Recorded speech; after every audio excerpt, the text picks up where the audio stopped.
Grazie per la presentazione e grazie. Thank you very much for your introduction and for calling me a visionary person.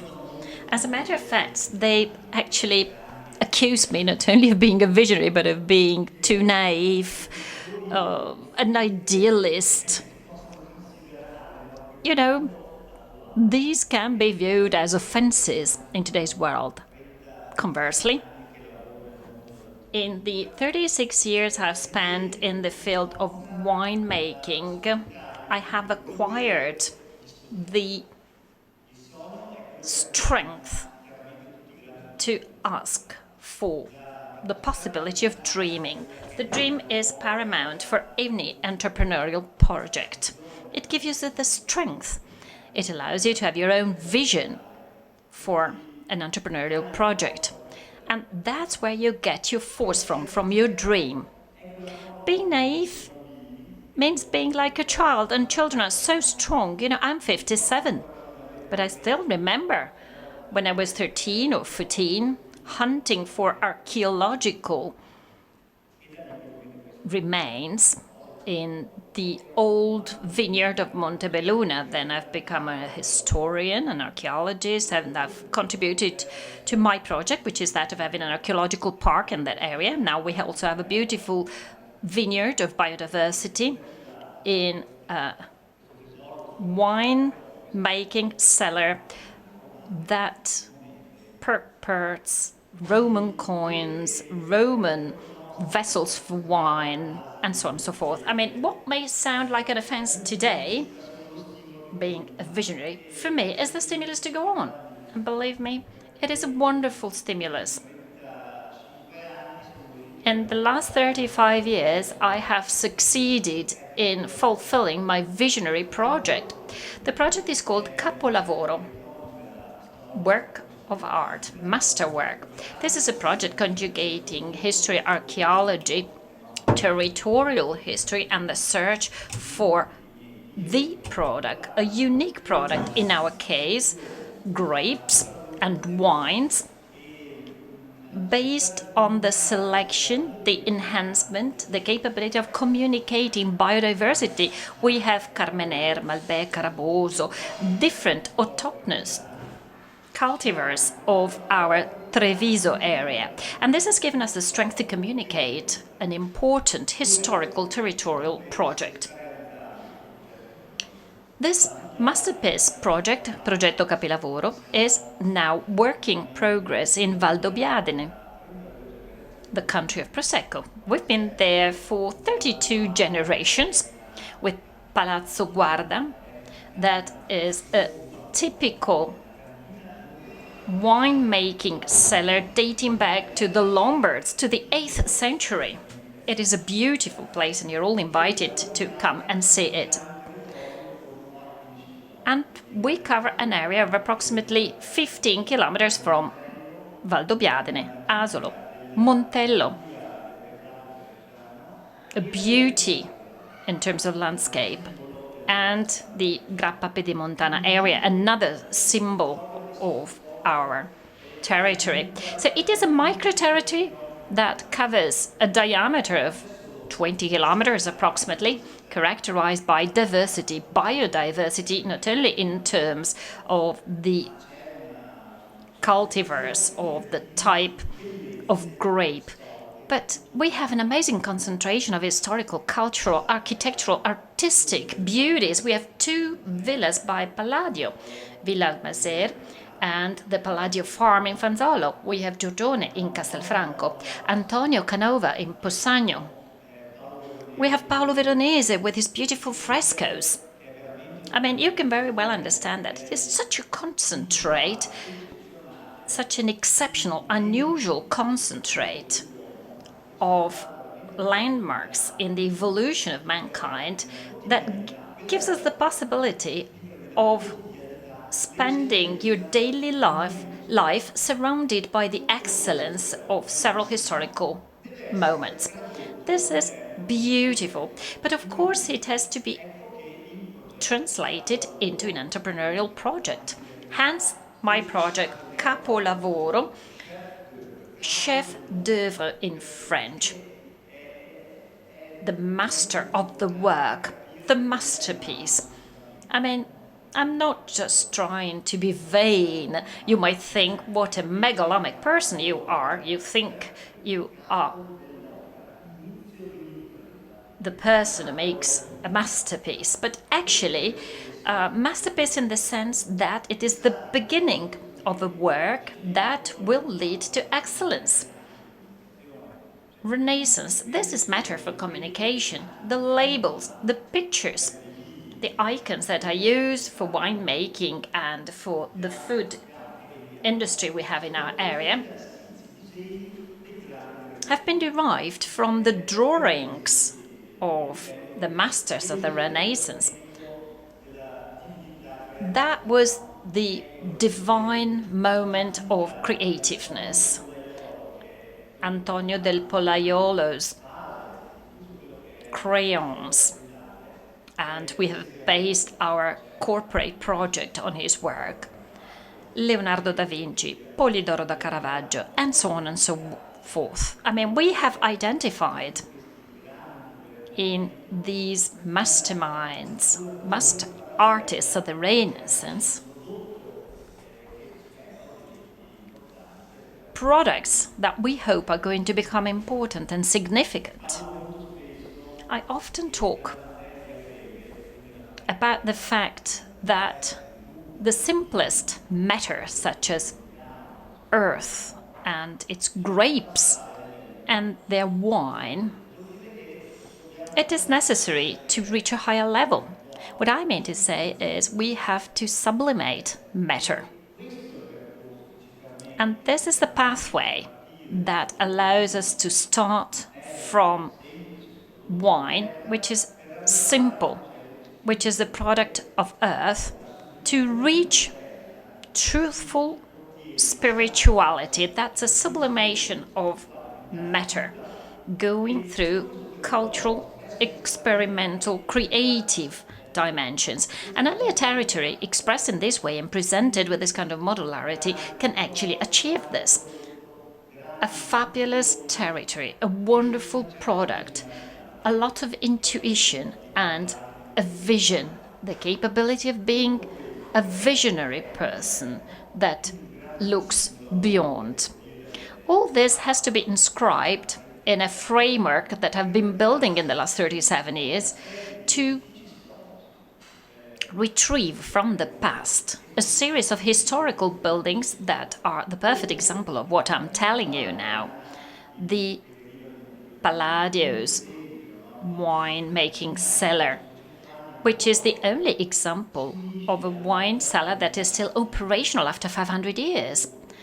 And then we have the Villa Veneta in Popolo di Pederobba. We have the Palladio's. We have the Caneva Valdobbiadene or Valdobbiadene with Palazzo Guardia. This is the only example of archaeological wine-making cellar. Then we have the archaeological park, and we have a more recent building dating back to the 19th century, which has become a National Heritage Monument after the restoration and the rediscovery of the frescoes. That hosts the Cantina del Moro, a place that in the last 135 years has been used for the sale of typical agricultural produce from the area, with a beautiful original woodwork, a wonderful boiserie.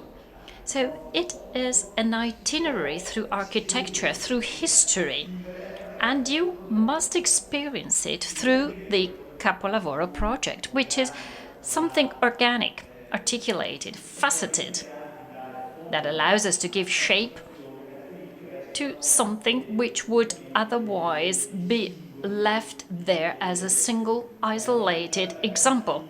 A beautiful villa, a beautiful winemaking cellar, a beautiful vineyard. This is not enough, non-sufficient. You need entrepreneurship. You need to make all this organic. You need to connect with logics, what is in the end also an economic activity, an economic asset and development. You have to be concrete. and it is possible to fund all this. So, culture, which is predominant. Aesthetics.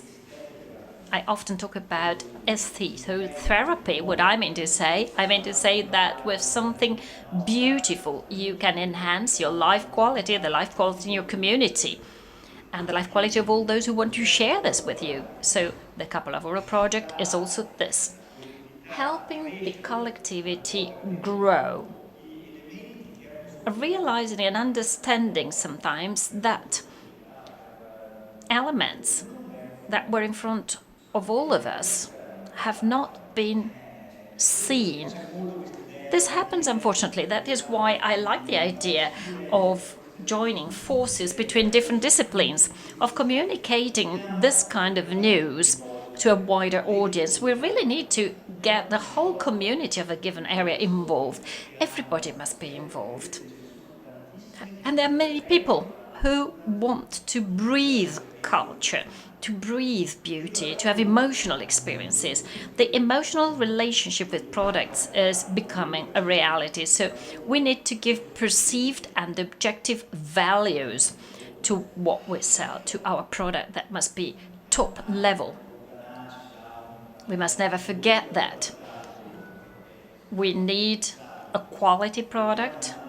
Quality must be strictly monitored, and this is something we already do. This is consolidated. We have top-level products, also because technologically, wine today can count of proficiency, professionalism, machinery, advanced technologies. So those who do not manage to produce good wines today, well, they should change their job, because with technology and techniques today, you can really make something excellent. But the true effort, once you have a top-of-the-range product, is to communicate that with the involvement of your area, your territory, to stress the uniqueness, the beauty, the culture of the area, and producing synergies.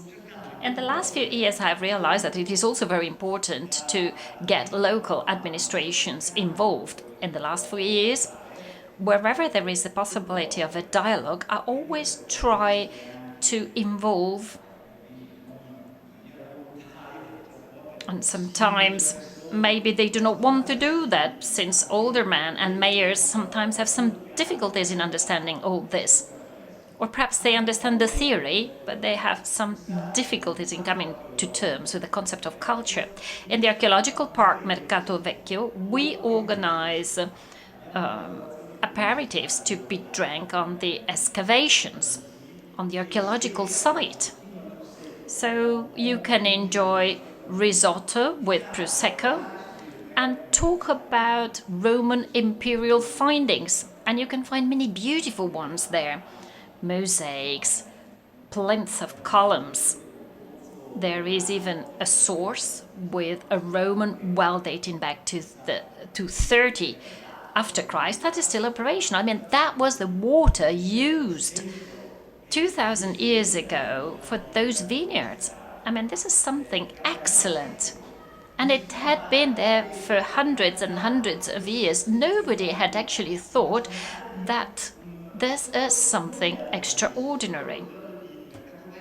I mean, just think about Mercato Vecchio and put it in a country like the United States, Switzerland, or Germany. They would have built a monument around the area. We actually just take the water for our vineyards today. We're still miles away from what other countries do. Let me confess that we are gradually recovering. Of course, you have to develop a project that must be shared, that must involve stakeholders, the community, the people living in the area. It has to be communicated on the network. It has to be communicated to the world. And that is my project, Capolavoro, communicating excellence to the world. Otherwise, this excellence will be trivialized. And that's a risk. Maybe we have too much. We have too much beauty around us. We are used to it. and we tend to neglect it. Every 10 meters in our country, you find something beautiful, you stumble into it, and we've got used to that. We are no longer amazed, we no longer feel the emotion of beauty. The Capolavoro project aims at reawakening emotions. It brings the pathos back. It gives you the feeling of magics.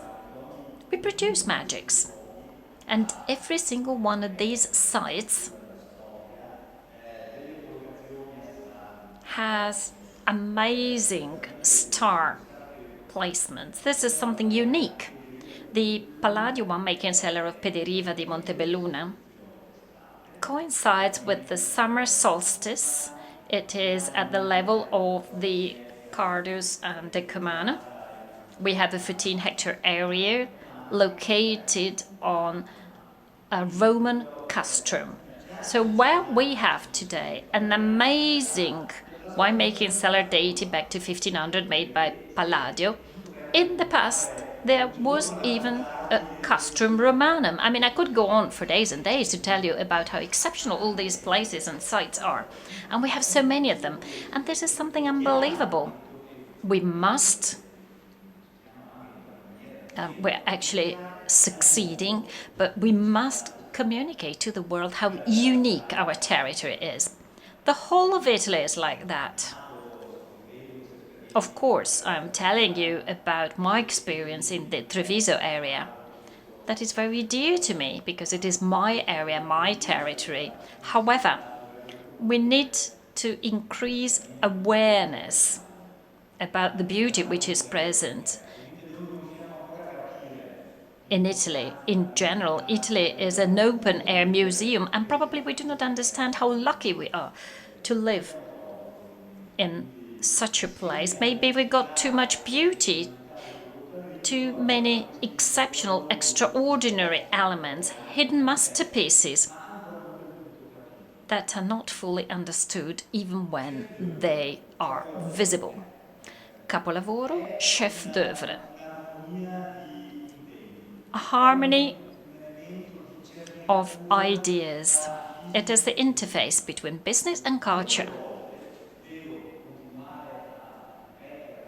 Often I have to go on repeating that culture allows us to make business.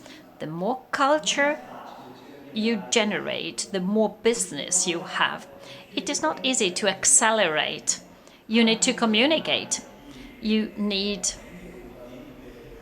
to induce enthusiasm in the people you talk to. But you also have to understand that culture must be managed properly.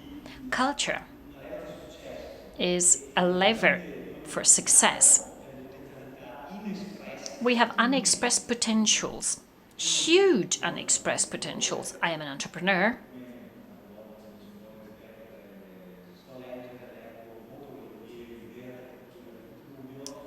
I love to read the Architettura by Vitruvius, but I can also read balance sheets, profits and loss accounts. And you need to be concrete in your daily activities. You have to be careful when managing these opportunities, when managing this beauty that we have in our province and in Italy in general. You have to keep your mind open. You have to look with children's eyes. You need to be able to feel emotions. And you need to be willing to make other people discover the magic of these sites. It has made me successful. It has affected my life positively, and this is why I try to get as many people as possible involved. That's why I communicate. Magic is something everybody should enjoy. Beauty must be communicated, experienced. So if you're lucky to have a vision, you must also take on the responsibility of helping others, of dragging with you those who maybe do not want to come, but only because of their ignorance. When you open their window, when they see the universe, that's it. Once they see for the first time, they become enthusiastic and they will follow you. So it is our task, if we're lucky, because we have opened our window before others opened theirs, because of your family, because of your own knowledge, because of your own awareness. If you are so lucky, you must commit yourself and help others. So the ethical concept also has this dimension. It is a responsibility towards the community. Do the good thing, do the right thing. This is something we all must do. And let me tell you this. You need to be positive. Solar, you must look forward to the future. And let me conclude by saying that culture, business, entrepreneurship, beauty, archaeology, these are all passionate topics.